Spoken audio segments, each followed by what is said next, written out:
This is the very last question of the N25 mock paper 1. So, let's get started straight away, shall we? Part A. You're asked to solve the equation z to the 4 is equal to minus 8 plus 8 root 3i. First, we need to find the modulus and the argument of this complex number. So r is equal to the square root of the sum of the squares of the real part and the imaginary part. So 64. 64 times 3, that would be 192. This one should give you 16. You should then find the argument. So to make sure you get the right argument, quickly sketch out the Argand diagram and locate that complex number. Negative 8 plus 8 root 3i. Negative 8 plus 8 root 3i. That should be over there. So this number, so the theta should be 2 pi by 3. Usually, unless it is a show that question, you don't need to show your work for the argument. It is a hit or miss. You either get it or you don't. Z to the 4 is equal to 16 e to the 2 pi by 3 I. Now we are going to use the Morpher's theorem. Because of the periodicity of the cosine and sine functions, we can express this as 16 e to the 2 pi by 3 plus k2 pi times I. Now we are going to take square roots. That will give you 2 e 2 pi by 3 plus k pi by 2 I. K will go from 0, 1, 2, and 3. Just be very careful with the arguments here. You're given the arguments between 0 and 2 pi. So we can just keep on adding. That is perfectly fine. But if there is an argument that falls outside of that interval, you have to adjust it.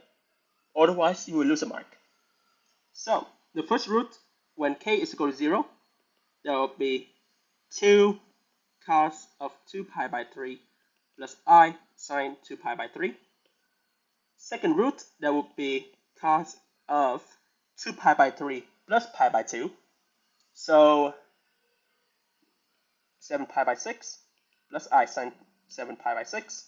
The third root is this guy plus another pi by 2.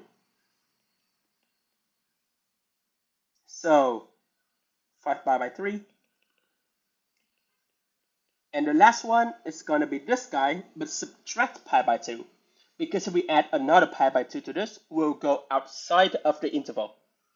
So the last one would be 2 cos of pi by 6 plus I sine of pi by 6. So those are your 4 solutions, Z1, Z2, Z3, Z4. If you read ahead, you can already locate the 4 numbers. Z1, Z2, Z3, Z4. Part B. You're given that W1 is 2ei pi by 3 and Wm is Wm minus 1 times I. A very crucial concept here is treating this guy as a rotation. I is e to the pi by 2i. So when you multiply these two complex numbers, you are essentially rotating W1 by pi by 2 radians in the counterclockwise direction. In other words, this is your W1. W2 will be there, W3 will be there, W4 will be there. So we can write W1 as 2 cos pi by 3 plus I sine pi by 3. W2 is therefore cos of 5 pi by 6 plus I sine of 5 pi by 6. W3 is gonna be cos of 4 pi by 3 plus I sine 4 pi by 3. And W4 is going to be cos of 11 pi by 6 plus I sine 11 pi by 6. In part C, C1, by considering the nature of the roots, explain why all the coefficients are real. If we take a closer look at this, these are conjugates. These are conjugates. These are conjugates. These are conjugates. So we have 4 pairs of conjugate roots.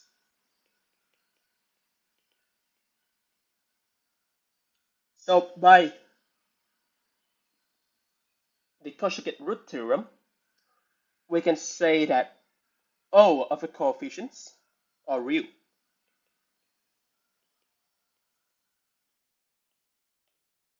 Because let's say Z1W4 can be found using a quadratic, where we know that all the coefficients of that quadratic are real. W1 and Z4 are also conjugates, so all the coefficients of that quadratic are real, and so on. So when you multiply 4 quadratics with real coefficients, you will get all real coefficients. This should be sufficient for R1. This part is worth 1 mark. Part 2. Find the value of A4. What is A4? So A4 is the coefficient of x to the 4. How can we find a polynomial equation that gives you these 8 roots?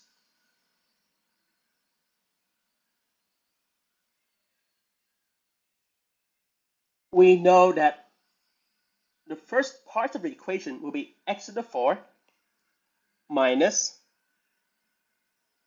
plus 8 minus 8 root 3i, because that would give you the 4 roots that you're looking at, the 4 roots that you have found in part A. The second part of this is going to be x to the 4 minus w to the 4. W to the 4, that is 16e to the I 4 pi by 3.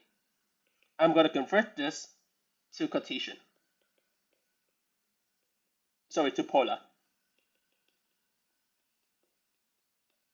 Voila. Cos of 4 pi by 3, that would be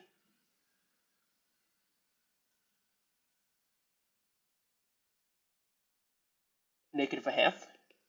Sine of 4 pi by 3, that would be root 3 by 2. So you would get negative 8 plus 8 root 3i.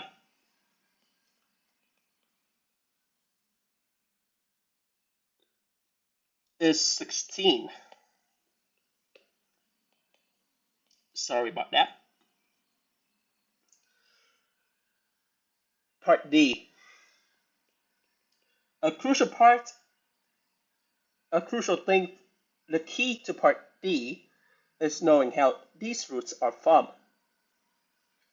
These roots are basically 1 over the roots of the polynomial you have there. So for every instance you have x, you are now going to substitute with 1 divided by x. So these roots are the roots of the equation a0 plus a1 divided by x plus a2 divided by x squared plus so on plus 1 divided by x to the 8 is equal to 0. Therefore, a0 x to the 8 a1 x to the 7, a2 x to the 6, and so on, plus 1 is equal to 0. This equation will have the reciprocal of the roots of the polynomial in part C. You are now asked to find A4. You're now asked to find B4. Okay? So